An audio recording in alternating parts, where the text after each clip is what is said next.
Good afternoon, everybody, and welcome to this session introducing Cooperation Town. Thanks for joining us today. We were really quite impressed by the amount of people who started getting in touch after the piece appeared in The Guardian the other week. So we thought we would do this and talk to a lot of you at once instead of doing one by one.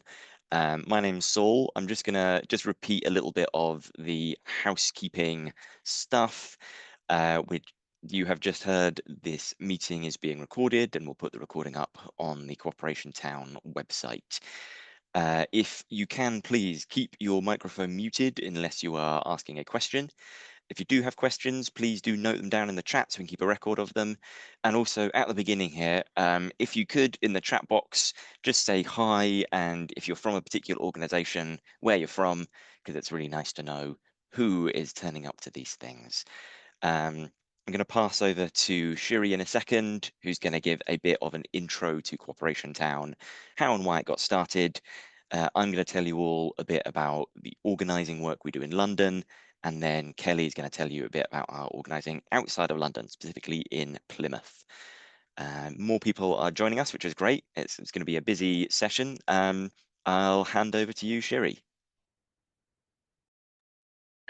Thanks, so, and yeah, thanks everyone who have joined already, and there's more people joining. This is great. I'm Sherry. I'm one of the co-founders and one of the organisers of Corporation Town. We are a workers' co-op, so that means that just like the co-ops that we're going to tell you about in a minute, we also don't have bosses and managers, and we are the workers own the organisation and run it. Corporation Town started in at the very end of 2019 as an experiment, as an idea to see what would a community food co-op look like, and very quickly we found out that there is a lot of enthusiasm, and decided to and kind of start exploring the idea of a movement of food co-ops. So very much true to origin. We're still learning through doing, and we're still experimenting ourselves. So that's the kind of the general context. We started Corporation Town as with the idea of developing working class power on our streets and our estates through doing rather than through talking, which is what a lot of other forms of organizing offer. And we also wanted to, of course, tackle the real material conditions that affect ourselves and our neighbours. We are ourselves part of food co-ops, and we are ourselves part of our communities that we organise in. At the moment, after about 5 years, Corporation Town has about just over 50 community food co-ops up and down the country.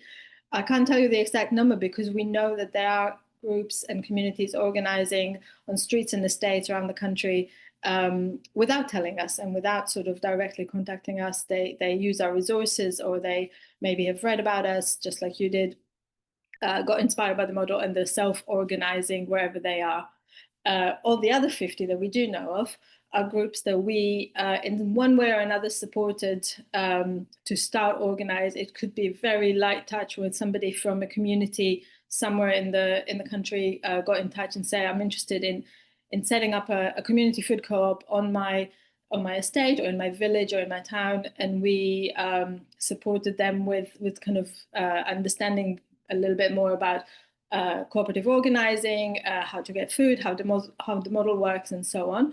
Or it could be that it is a much more involved way, and you would hear in a minute from Kelly and from Saul, where we work either directly, one of our member workers as an organizer goes out to one of those communities, or in London or elsewhere, and we support groups to organize, and we work directly with partners in those areas. It might be the council, it might be a large organization or a small organization.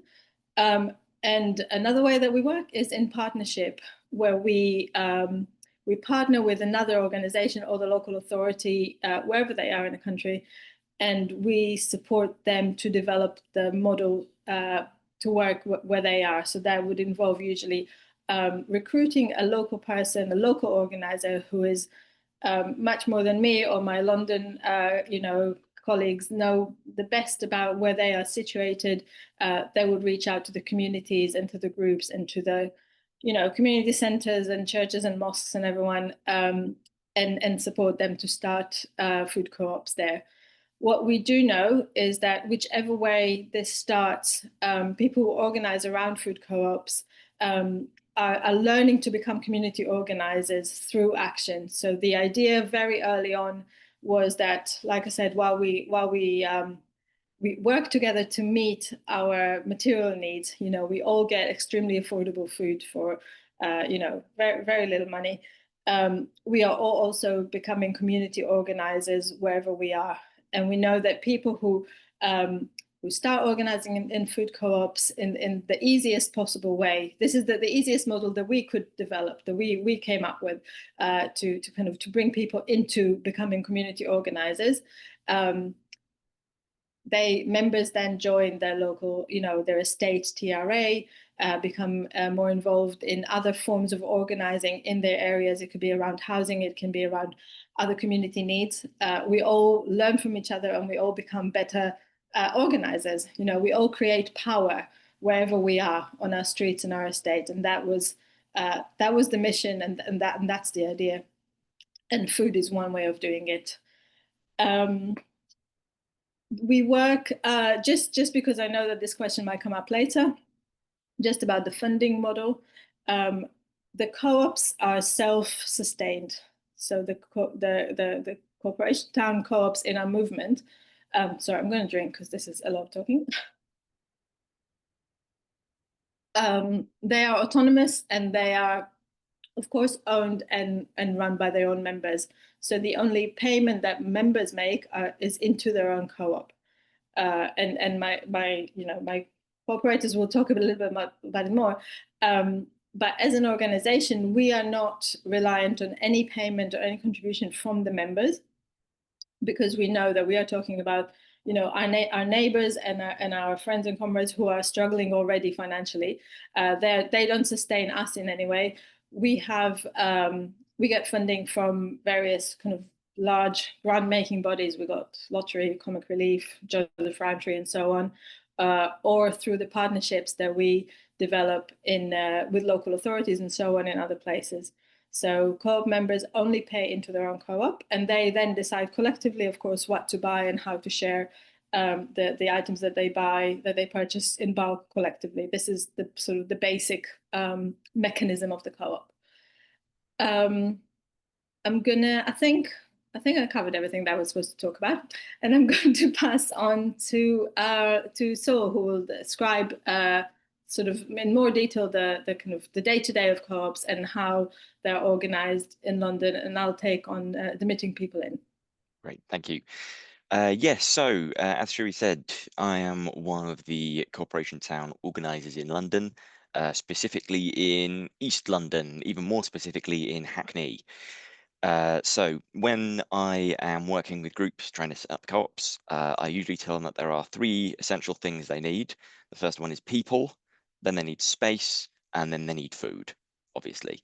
So I'm going to cover those in that order. So the first one, people. When you set up a co-op, you will be working with your friends, your neighbours, people in your community. And kind of the vision of Corporation Town is a food co-op on every estate and on every street. So you can't really do that without talking to people. So one of the first things you'll need to do is to get out there and chat to people in your community. There's a number of ways you can do this. You might have a community coffee morning that you already go to. You may find that there are various kind of gardening clubs, reasons why people are already gathering, and they can be a really great place to start. But you might also just want to go and knock on your neighbours' doors. And when you're doing that, it can be handy to take some Corporation Town flyers. Q, yeah, there, if you can see, Shuri is displaying one of our flyers there. Got a bit of camera blur on it, but I promise you they're beautiful. So yeah, you may want to just go knocking on some of your neighbours' doors, talking to them about how this co-op will run, why you would want to set it up, and letting them know that they can be a part of it. So we kind of recommend that you get a group of like 10 to 15 people together before you start. And I'll come back to why that is in kind of practical terms when I'm talking about buying food. But it's a good number of people to organize with. It means there are enough of you to share the tasks of running a co-op. There are enough of you to kind of pool money to get something reasonable together, but it's not so many that it gets difficult to organize with. We say that a good size for a food co-op is around about 20 people. And once you start getting over 20, you might want to consider splitting into different groups. Sometimes this is just sheer practicality when people are available during the week. And sometimes you'll find that a certain group of people within your co op may want to buy the same kinds of things. You might find that people have more specific diets, or there are things that they want to buy that no one else is going to make use of. So yeah, once you have gotten a group of people together and you have explained to them what the co-op is and why they might want to join it, then you're going to need to look for a space. Now, one of the rules that we say, and like, well, this is our rule, doesn't have to be yours, but we recommend that no co-op ever pay to use space because that way you will be wasting some of your money. And also, part of the spirit of Cooperation Town is to kind of revitalize these community spaces. Like there are so many community halls, tenants and residence halls, church halls all across the country being underused, and they're meant to be there as a community resource. And when we take them on and insist on using them, we are making them a community resource. So it's always worth doing a little walk around your area and seeing where possible spaces are. So, like I mentioned, community centres are always worth checking out. Church halls, various faith groups often have access to buildings that they're not using all the time. You may also find, like, if you're on an estate, a tenants and residents association hall is often a perfect place for this. Um, but ask around, see what you can find. You'd be surprised that you'd be surprised by how much space there is out there that you could use. When you're looking for a space, things you've got to remember are is it accessible for your members? So you really need to think about who is in your co-op, what are their access needs. Can you get food delivered there? Um, this isn't always essential, but it is usually the best kind of way to run things is to have a space where a van can stop outside, unload, and you've got like the access and space required to get food in and out of there. And that brings on to the third thing that you will need is, of course, food.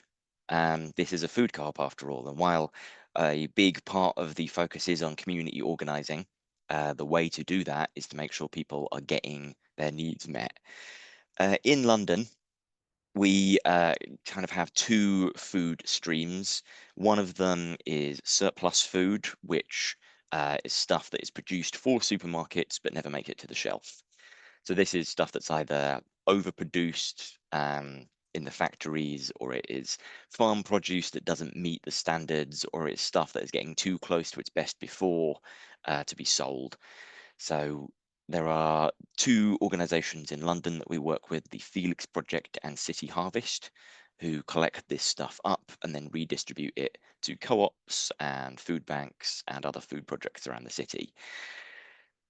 The other way of getting food in is wholesale buying. And this is kind of important for the way that co-ops organize. So one of the reasons why we say 10 to 15 people is a good starting place is because 10 to 15 people contributing £5 gives you a budget that's actually usable. So if you were to go to a fruit and veg wholesaler, there's a group we work with called Streetbox, who are great, and they deliver to a lot of co-ops in London. They will provide um,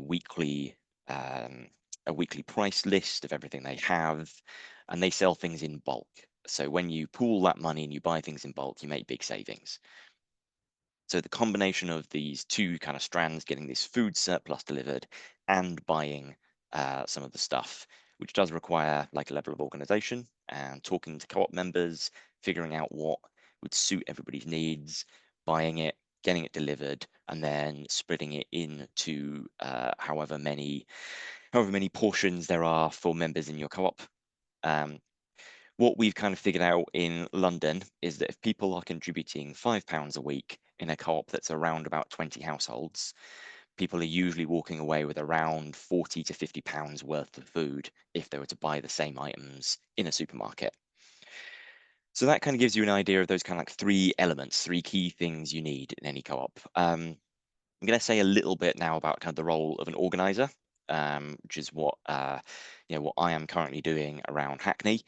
So my role is to kind of get the ball rolling on co-ops. So I will go to community centres, to coffee mornings, to outreach days, anywhere where people are getting together in the neighbourhood and talk to them about the idea of food co-ops. I usually start by saying, who's noticed that the cost of food has gone up in the last couple of years? What you spend at supermarkets more? Everybody raises their hand because it's impossible not to notice. And then start talking to them about the idea of they could save money by working with each other. By cooperating, they can get something better than what they're currently getting. And then from there, it is a case of finding the people who are kind of really connected in their neighborhood. We kind of tend to call them like the anchor person or the organic organizer, if you want to use organizing speak language. So once you've found someone who kind of knows their neighbors, someone who chats with in their community, you start kind of forging that link, talking to them and seeing who they know who would be interested in this. And once you've got a list together, once you've been out, perhaps you've been door knocking in the neighborhood, perhaps you've put up posters around the estate, perhaps you've dropped in on certain community meetings. Once you have that kind of list of people together, collect people's phone numbers and contacts, start a WhatsApp group so that people can stay in touch. And then we call what we like to call a founders meeting. So in a founders meeting, you get that initial group of 10 to 15 people together and you go through kind of the basics of how they want to organize. What I mean by that is how they want to make decisions. So do they want to use a consensus-based model where everyone needs to agree to an action before it goes ahead? Do they want to use a kind of a majority voting system? We like to encourage them to use consensus because it's a great way to organize and it really makes people kind of tune in to the roles that they are taking. Um, then we also a group will need to decide how much they want to spend. So we recommend that each member puts in £5 a week, but some groups like to start off working fortnightly rather than weekly.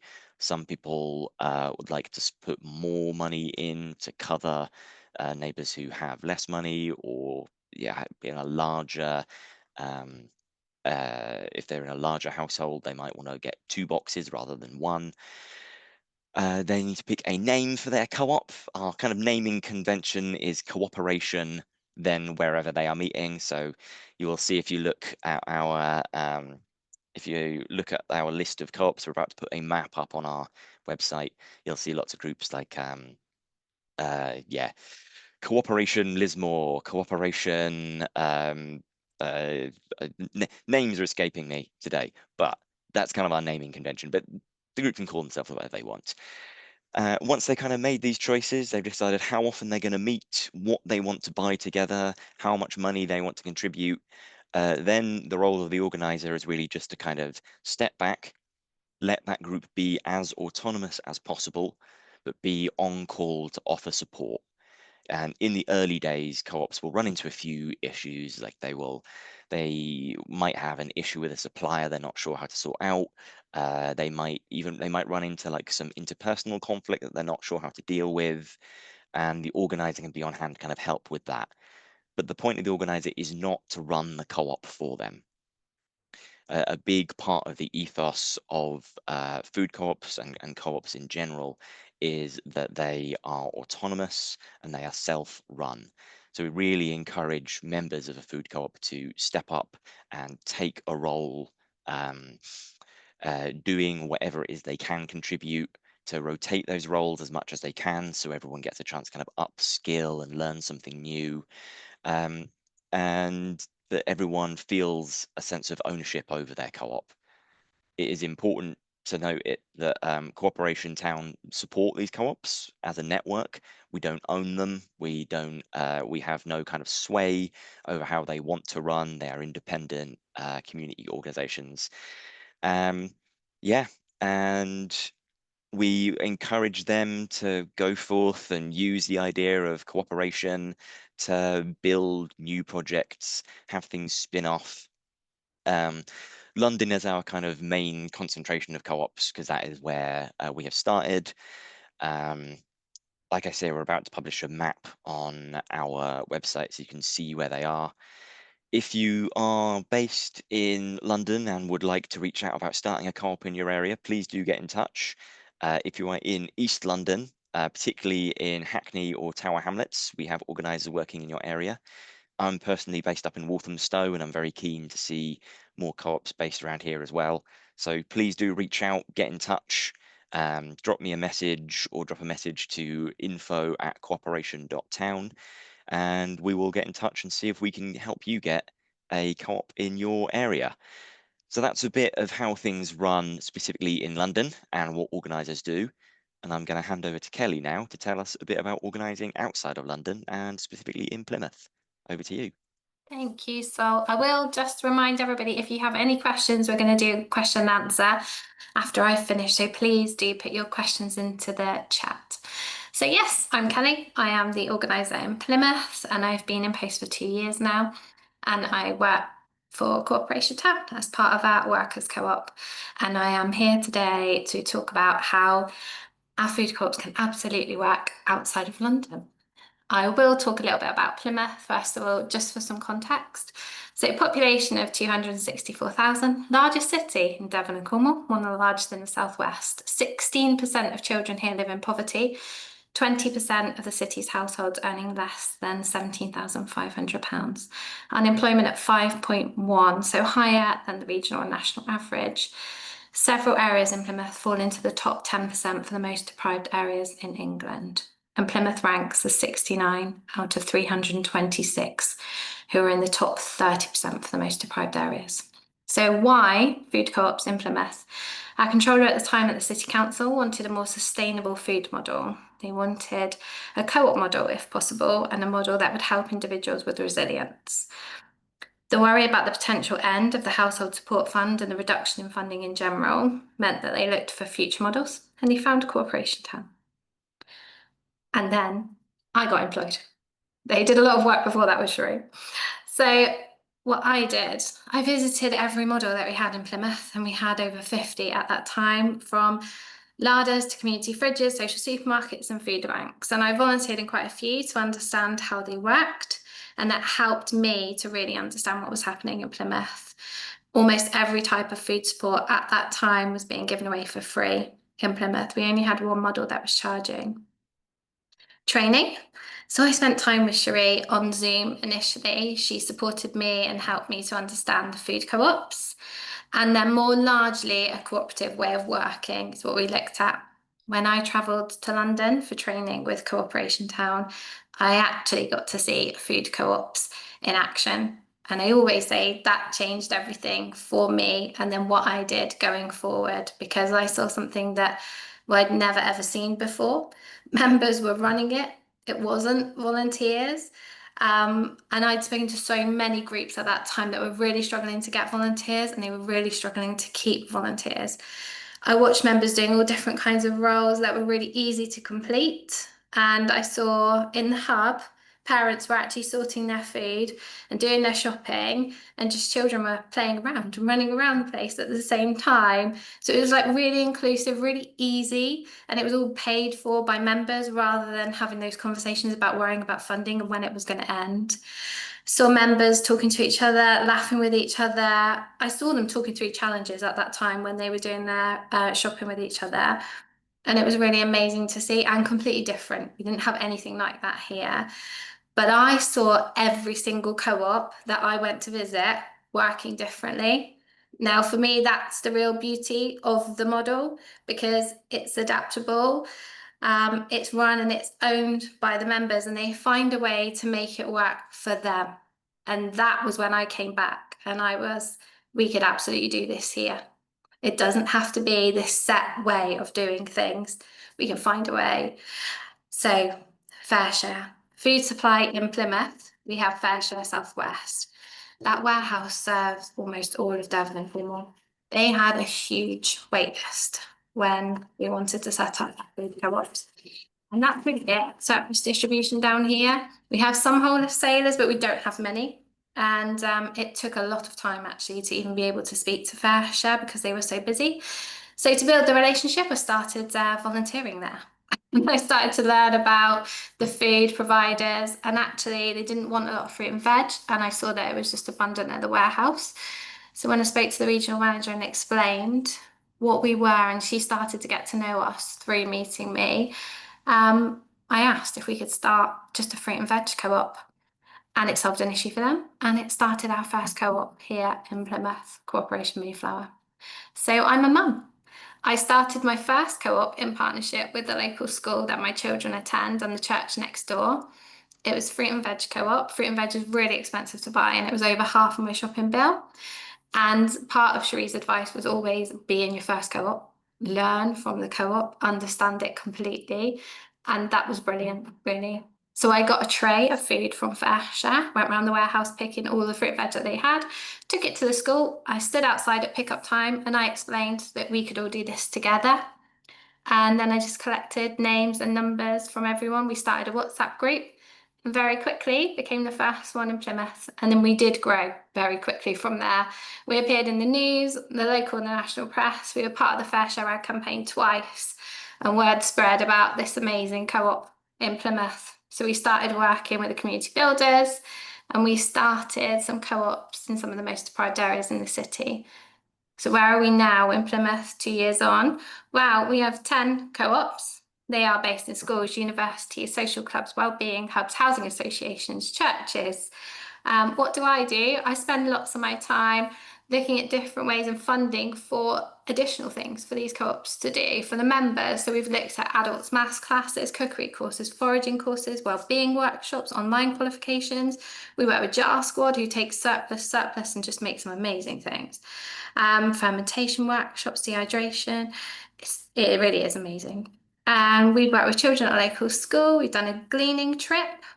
We ran some ripple effects mapping with our members. So we had a research fellow in Plymouth, Rebecca, and she trained our members so that they could then go out and speak to other members and ask those members about the impact the co-ops had, so we could all learn together. Some of the feedback, it's brilliant to be part of a community within a community. The money I save, I now spend on my children. Food co-ops are a really important vehicle for positive community social action and empowerment. Members are best placed to recruit other members, and it gives us some amazing education around food. We did a survey in October 24 in Plymouth, and our members said that being in a co-op has helped me make friends and meet new people. 83% of our members said that. 90% of the members said that being in a food co-op has helped them to eat more fruit and veg. And some of our members said, I don't know where I'd be without my food co-op. It's good value for money, good quality, and I love the role I do each week. It's helped me with my confidence, it's helped me to make friends, and it's helped me with my cookery skills. Our plans for the next year are 4 more co-ops, 2 of which we've already launched. And we have a big potential list actually of interest within Plymouth. And we've also been asked to expand into other areas. Some people are already on the call. I see them from Exeter and from Cornwall. So yeah, those are the plans. That's it from me.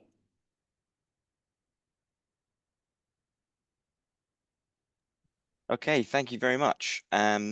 We've had a few questions come in the chat, so I'm going to start with those. But we do have time for more, so if anyone has any burning issues to raise, please, you can click the raise hand button and we can come to you, or you can type them directly into the chat. So, questions we've had so far.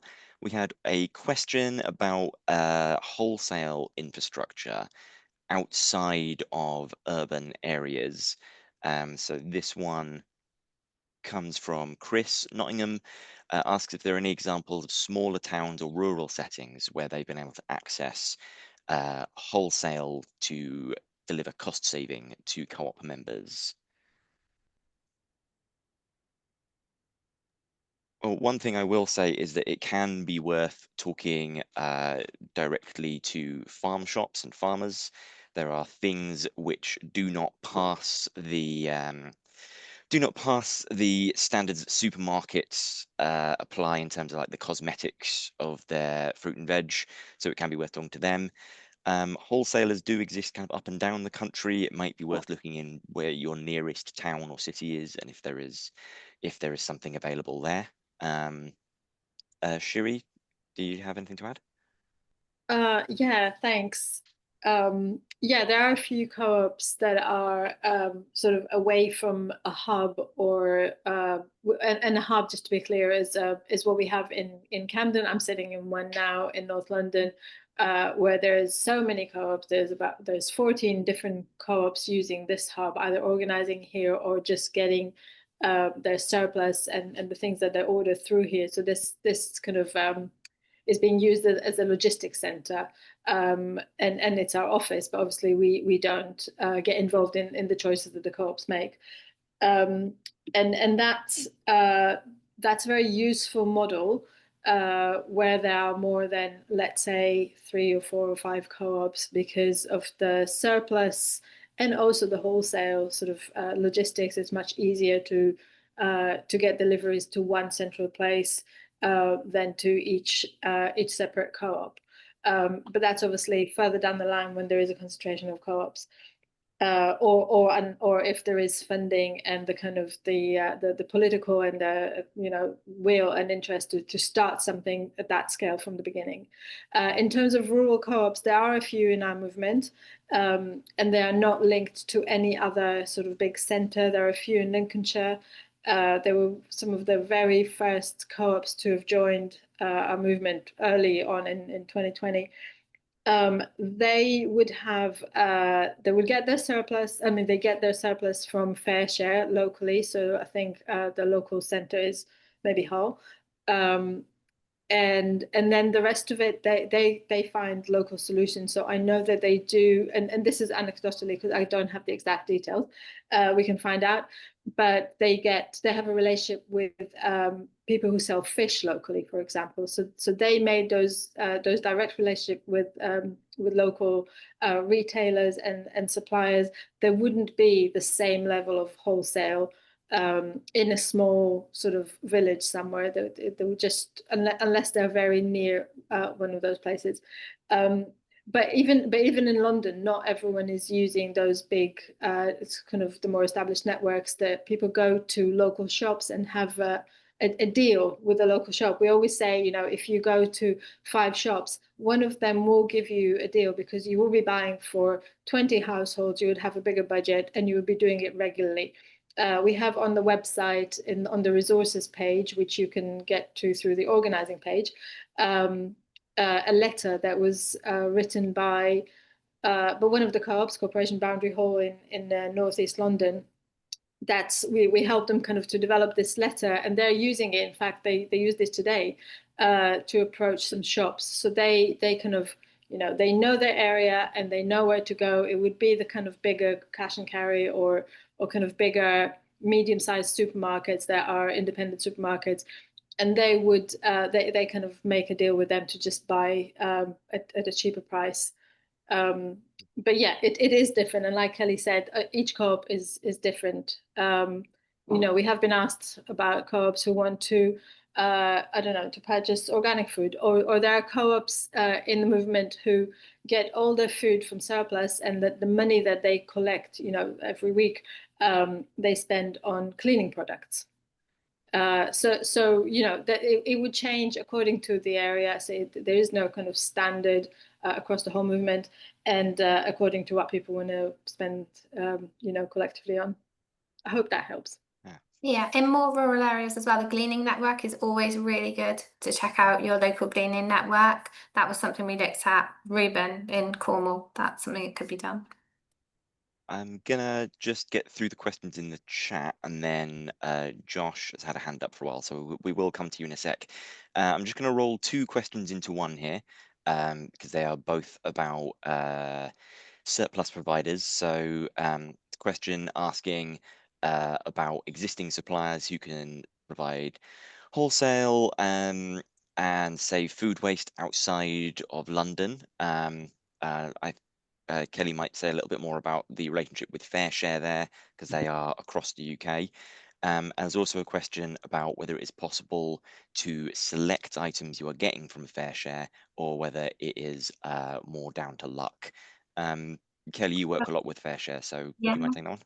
Thanks. So yes, so we work with Fair Share. We pay for our Fair Share here. So Fair Share Southwest, we pay £20 per 50 kg of food. And we have a food profile. So you cannot pick like the absolute types of food you want each week, but you can set up a profile with Fair Share and you can say, this is what I would really like. So we have co-ops here that are just fruit and veg. And then we have co-ops that will say, we would like this, but we definitely do not want meat, or we do not want dairy. You can choose those things on your profile with Fair Share Southwest, and they are really good at trying to make that happen for you and fit it as best they can with the food that they get in, bearing in mind they are obviously surplus redistribution. Yeah, that's what I'd say. And that's across the country, and also in London. You can say what you don't want, for sure. Yeah. Yes. So and many co-ops sort of avoid, you know, for example, meat is a big thing. You know, when many members would only eat halal meat or are vegetarian, this is just one of those kind of tricky things that is best to avoid. And then, you know, we don't get, as a member of the co-op, I don't get every single item that my family eats from the co-op. I would go out to the shop and buy the kind of the specialist thing that only me and my children like. But the majority of the basics, the fruit and veg, the rice, the pasta, the milk, and so on, that comes from the co-op. And those are the kind of the items that everyone eats, no matter where you're from. Yeah. Yeah. Thank you. Okay, one last question from the chat. Are you aware of any retail type co-ops in the UK? Thinking of something based along the idea of the Park Slope Food Co-op, which is kind of famous in New York. Just for anyone who isn't familiar with that, the Park Slope Co-op is a food co-op where members join and then I believe contribute some time working in the shop as part of their membership to access cheaper food. So it's more of a shop that you go into and you give some of your time as a member. I'm not aware of any co-ops running like that in the UK. I think it's more of a model in North America, but Shiri, Kelly, have you come across these? Yeah, I mean, oh, sorry, Kelly. Sorry, we had one, but it closed down. But yeah, we did have one in. Yeah, and in Europe, that's also very common, where there'll be like a neighborhood co-op where members have to, you know, yeah, kind of put in some time. But you know, this is a model that we did look into, and we very consciously decided against. No, I don't think it's a bad model, but this is not what we wanted to do, because I suppose in the same vein of, you know, food banks becoming pantries or community shops or larders or whatever you call them. I mean, there's different models. The idea around that was that correctly, you know, food banks are a terrible idea. You know, they're very good in times of crisis. But this crisis is ongoing. It's not just COVID. It's not just you know, the cost of living that suddenly hit the middle class. I mean, it's an ongoing crisis. We need to think about other solutions that are more, you know, they're actually looking at the root causes of what's happening. And the move from charity recipient to consumers, to shoppers, is not what we were after. I don't think you know, our lives are improved by becoming, you know, better consumers, or, you know, like, you know, just shopping more. The idea for Corporation Town was to completely sort of go around this and to develop those structures that are based on solidarity. They're not charities and they're not shops, where we do things together and we all become organisers. So we develop our collective power rather than our consumers' rights. So that's, you know, the community shop or the co-op shop is definitely a model, but it's not our model. Thanks. Okay, Josh, thank you for waiting. I'm going to ask you to unmute and ask a question. Yeah, that's okay. Thank you. So I'm coming from it from the perspective of whether you've had any involvement with kind of like corporate food co-ops. So I work in Plymouth for CTech Plus, which is like an employability company, and we help long-term unemployed or any kind of unemployed individual to find work. But we've got quite a range of customers with various needs, whether that's learning difficulties or just long-term unemployed, refugees, those types of things. And obviously, like food is that thing that unites us. The way I want to come from it is being able to set something up in our offices. But the only thing is that there would be an ever-changing customer group or client group for that type of thing. Is that something you guys have tried or trialed, or is it worth having a conversation or a further conversation about it? I don't know. I can answer that, Josh. Sure. Thank you. Yeah, I would say that's a very different model, and maybe the solution that you're looking for is different. We are not, we don't have, for example, volunteering opportunities because there are no volunteers in a co-op. Everyone is a member, and everyone who is making decisions is affected by those decisions. So there is no that division between volunteers and recipients and so on. And there's definitely not, there is no sort of managers or corporate kind of body that is in charge of the co-op. So I'm guessing the model that you're talking about is maybe a little bit more similar to something like a pantry or food bank. And yeah, and the fact that there is a lot of movement means that membership it becomes more of a shopping experience rather than organizing as members. So I would say that is probably not the exact model for you. Having said that, we have worked, especially during lockdowns, with very large groups of people seeking asylum who were just in the neighborhood where we were organizing. We support them to organize themselves. They became community organizers in their community. They were less transient because of lockdowns, but the idea was to support them around, developing their own organizing skills and other skills that come with it. So again, food was kind of a way into to building power in that community. Yeah, I think it's just something that we as staff can run and organise and arrange, and we've got an office space available to do that, to invite our clients and our customers to come in. They are from sort of different areas of Plymouth, or is it just a case we signpost them to their local food co-op? Because it could potentially be something we could fund, that's the thing. So just to very quickly and then move on, repeat again. If you organise and provide a service, it's not a co-op. So just to be sort of really clear, a co-op is run by its own members. By all means, signpost them, speak to Kelly, and there's many co-ops in Plymouth that would be happy to take on more members. But they will be self-organising. They wouldn't be, nobody else will be organising for them. But can hope we that organise? answers it. But can we organise as individuals? As Yeah, staff members, yeah. Josh. Yeah. That's what I mean. Yeah. Yeah, Josh, Gemma has already contacted me after Okay, cool. she did see me speak at Fasher, so she contacted me then. She has got my details. I'll put my email in the chat. You were looking at setting one up for people that work there. So yeah, you can drop me an email. Yeah, of course. Thank you. Cheers. Right, Thanks. thanks. We've got another question in the chat here, which is quite a good one, I think. If co-ops have failed, what are the reasons for them not working? Oh, I haven't had one fail yet. So Sheree? Yeah, I've been around to see. Yeah, there was. I mean, at the very first co-op that we started didn't last because the whole country went into COVID lockdown, and literally weeks after we started, and you do need spaces to organize and being able to be with people. So I'd say that was not a great time for community organizing, just the very beginning of COVID. Having said that, quite a few co-ops that did start during lockdown and during sort of the pandemic have lasted and just been celebrating their fourth and fifth year. we have had, I suppose this is a question maybe more widely about sort of the challenges. So kind of very briefly talked about, co-ops are made out of people, and Yeah. people have lots of, feelings and opinions, and they don't always get together and get on with each other. Yeah, and and that is the role of the organizer to support in those challenges. So I always give the example of somebody telling me the terrible situation where somebody in the co-op did not come to her sister's wedding, and they can't be in a co-op together anymore. And as an organizer, my role is just to say, whatever, congratulations on your sister's wedding or whatever it was. It's got nothing to do with the co-op. We're here to get food together for affordable food together.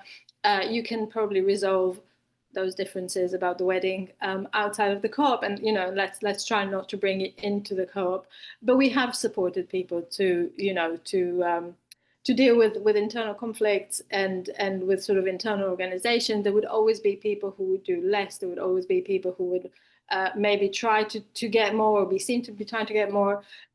Those kind of group dynamics, that's something that you can expect in every group of, I don't know, more than 3 people. What we do, and Kelly, we do that in London, and Kelly's been doing that very successfully in Plymouth as well, and regional organisers in other parts do that, is training.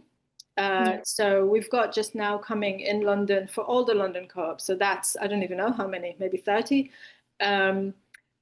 There will be a series of kind of basic, maybe 1 hour, 1.5 hour training, where we really learn from each other. We're not expert more than anyone else on what's happening in their own co-ops, but there'll be stuff around group dynamics. There will be stuff about food sourcing, rotas and responsibilities, how to deal with the money, kind of how to put an order that makes sense, all that kind of stuff. So we do bring members from across the movement together over 3 weekends in London, and they learn from each other, because questions about conflict or slacking or not turning up to do your shift, that happens in all the co-ops, and the answer is always in the room. So we kind of just facilitate it. I think the most challenging situation that we ever had, we've had an organization that pulled the rug from underneath their co-op. So the co-op that they were hosting. So it's a community center that decided to, I can't remember for whatever reason, to change something in their own operations, and have told recently to the co-op that the space is not going to be available for them anymore. Because they are in an area where we have an organizer. The organizer is now working with members to identify a nearby space. I think they're looking at another community center, and there's a church locally that they can literally sort of transfer the co-op to a new host. So that's a kind of a big challenge that we had recently. Another, just on the group dynamics challenge, there was last year a co-op when somebody probably didn't fully embraced cooperative principles, and decided to kind of to take over and register the company and try to tell people that they can't use the co-op name and so on. There was a lot of tension and a lot of bad feelings in that co-op, and again the local organizer worked with them and just supported the members to say, actually, this is an autonomous group. Nobody's a manager. Nobody can tell us what to do. If you want to be the boss, you're going to be the boss of somebody else. And that member left. And that was, the correct thing for the groups of members to do. And they're still organizing under their own name. Nobody owns it, obviously. One other thing that I would add that can be it can sort of lead to a co-op winding up or nearly winding up is if certain members move on. So if let's say you have a couple of people who do a fair amount of the organizing and they're no longer able or willing to be part of the co-op, their leaving can affect it.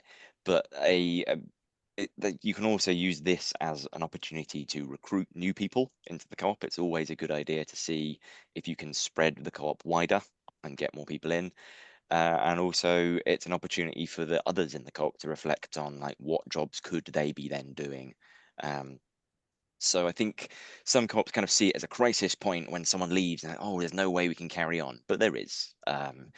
And again, like if there is an organizer in the area, the organizer will give them a hand. And if there isn't an organizer in the area, you can always reach out to Cooperation Town and we can give you some advice. We can supply resources if we're able to. If you need flyers or that kind of like material resources, we can help with that. Most of the things which seem like a crisis to food co-ops aren't.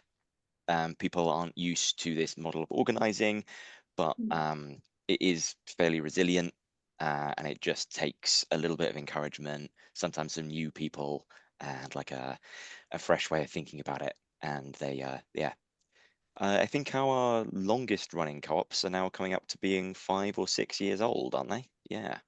So, if a group of people can get together and keep this going week in, week out for 6 years, it shows you that, it can be done. Have we got more questions here coming in? Yes, we do. Yeah. Okay. Next questions. Do members need to collect their food at a set time on the day it's delivered, or is the space holding the food for a longer time? This depends on the space that's being used. If you have a space that has access to refrigeration, then you can definitely keep things there longer. Some spaces do need things to come in and out. Kelly and Shiri, do you want to talk a little bit more about co-ops collecting? Yeah, so it's about the location that we're using and the time period that we have to use it for. So we've got some employers that can use it for hours, but also you get to know your members. You all become friends with each other. And so quite often what happens is I can't get there. I've got an issue. I've got to go to the school, my child, something. And then one of the other members saying, do you want me to drop it to your house? Do you need me to collect it for you? Do you need me to? You're in a community. It forms part of a community. And I do need to say, the co-ops, they are really simple. Like when we go in and we set up and it's this is it and it's running and it's lovely and it's super simplistic in its format, and actually when we are going in as organisers, we're normally going in because there might be a bit of tension, but normally how do we do this? Do we have permission to do this? Can we do this? And we're yes, it's yours, absolutely. You can make these decisions, but it's because as people we're so used to being told what to do or how we've got to do something or what we've that forms a huge part of our role is changing that really for people and allowing that it's all of us. We can just do this together. Let's decide it together. It's just changing the way we think, really. Yeah. Yeah. Shiri, did you want to add anything? About storage, I mean, there's different ways, and the co-ops will negotiate with the host organization. So we've got the co-ops in the movement who negotiated a little cupboard in the community center where they organize, and they all have key to that cupboard. It's outside, and they can collect their box later if they need to. But also that's where they keep their kind of long lasting items. I don't know, they've got a bag of rice or they've got their boxes there and so on. And there are some co-ops that have no space at all. There are co-ops that started organizing in members' homes. I strongly suggest not to do that, but it's their choice. There is a co-op that's organizing in a church in Tottenham. They have, as far as I know, no relationship with the church. They just got a code to come into the sort of community room on the side. The food comes in, the surplus comes in. They organize, they put stuff in boxes. People, members collect or take, deliver to the other members. No trace left, nothing left behind them. So that's the kind of the minimum requirement. It would be obviously much nicer if there is a relationship with the host where members can do other stuff. They can do a cooking club or a social club and so on. At our space here, members organize loads of stuff. Member organized a community laundrette because it was something that they wanted to do, and we had the space. And our policy is to say yes to all good ideas. But just like Kelly said, a member in the co-op that I'm in, even though I'm an organizer in Cooperation Town, when people ask me questions, I always say I don't know. I don't know. What do you think? Let's speak to the other people. I'm no authority. So those kind of decisions are always made collectively and definitely not by an organizer. Mm-hmm. Okay, we've got one more question in the chat here. If anyone has any others to pose, please go ahead. This question here is, what are the main differences between establishing a co-op in an urban area compared to a rural area? I can try and answer that. You know, I'm definitely in an urban area, but yeah, have supported a few co-ops sort of in rural areas. Um, in the organizing, there's no difference at all. I mean, and all the co-ops, no matter where they are, they pretty much look exactly the same. There's a bunch of people buying food together and organizing around it. They're in and out look exactly the same. We didn't really talk much about money and how money is sort of collected and managed, but and there's different ways to do that. And you know, what once you know, whoever on in the chat, if people want to ask more, we can maybe make a minute for that. But in rural areas, I suppose the distances might be bigger, so people might be living further away. It just means that people are likely to have access to cars, which hardly anyone in the in the communities that we organise in London have. Um, and yeah, and the sources of food might be different. So you might not have the big retailers or the big the cash and carry or the food distributors, and that's kind of well, I hope we were able to answer it before in terms of where you might find food elsewhere, and it might be a much more case of direct relationships with farms, with growers, with producers, and so on. We don't, we're happy to think together with you. I can tell you very easily where to find food in any neighborhood in London, but might need to think together with you about places that are more rural. And there are people in our movement that could help with that question. So we rely a lot on each other. Like I said, I'm definitely not an expert on Sheffield or Plymouth or Oxford or wherever else we've got co-ops. Yeah. Okay, those are all the questions we've had in. If anyone would like to pose any final questions. Would it be useful to say a few words about money, how it's collected, how it's handled? Yeah. Just very briefly. So the co-ops collect money from members, usually on a weekly basis, and they manage it themselves. So again, Corporation Town don't get involved in that. I can say I can give you some examples. The co-op that I'm in, we have a Tupperware. It's a large Tupperware, and all the money goes in there. So the sort of the accounting system is extremely basic. We have a spreadsheet that says who's coming in every week, and we kind of write down on a piece of paper every Friday, who's been, who's collected, and how much they paid for the following weeks. We always pay in advance so that we know by the beginning of next week, we know how much money we've got for next week, because I'm going to be in Sheffield actually to visit the Sheffield co-ops this weekend, so I'm not going to be in my co-op, so that's £5 less. So the people who are selecting what to buy next week, and we take turns to do that. It's always two members doing it together, so nobody is like on the spot to take responsibility for 20 households. So the two members who are selecting next week, they know that, I'm not around because I'm somewhere else, and maybe another person's, I don't know, is on holiday or somewhere. So they know how much money they have to spend because the money is already there. And based on that, they will do the shopping.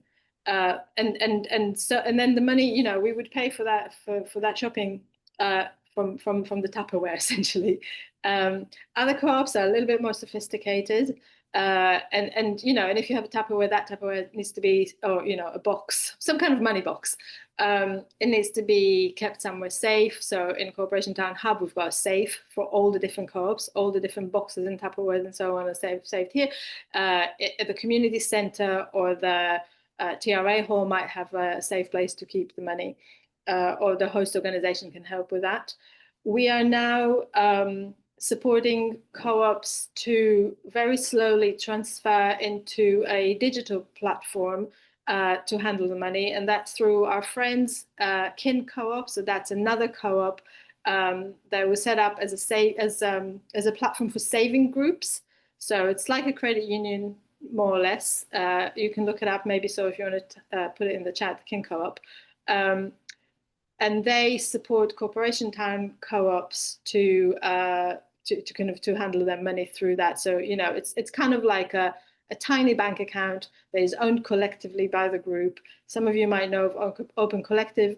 Same idea, no commission.